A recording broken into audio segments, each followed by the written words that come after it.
नमस्कार विद्यार्थी मित्रांनो, आज आपण पाहणार आहोत जोडाक्षरयुक्त शब्द कसे वाचायचे किंवा कसे लिहायचे। चतुर कासव या पाठातील स्वाध्यायाअंतर्गत आपल्याला हे शब्द देण्यात आलेले आहेत। वाचा, समजून घ्या।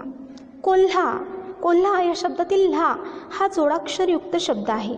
आता जोडाक्षरयुक्त शब्द कशाला म्हणायचं, तर जेव्हा एखादा अक्षर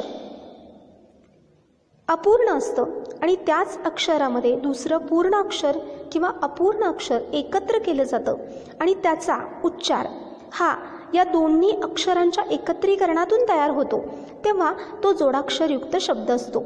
उदाहरणार्थ ल्हा, ल्हा या शब्दामध्ये ल हे अर्ध अक्षर आहे, तर ह किंवा हा हे पूर्ण अक्षर आहे आणि त्याच्यामुळे ल्हा हा शब्द तयार झाला आहे। याच प्रकारे कोल्ह्याने अर्ध ल अधिक अर्ध ह अधिक पूर्ण य या अशा प्रकारे ल्हा हा शब्द तयार झाला आहे। स्व किंवा स्वतः या शब्दामध्ये पहा, अर्ध स अधिक पूर्ण व आणि त्या दोन्हींचा एकत्रित झालेला उच्चार होतो स्व।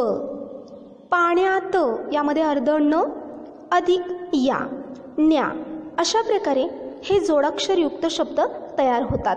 ह्या शब्दाची आणखी काही उदाहरणे आपण अभ्यासणार। जोडाक्षरयुक्त शब्दाची आणखी काही उदाहरणे आपण अभ्यासूया।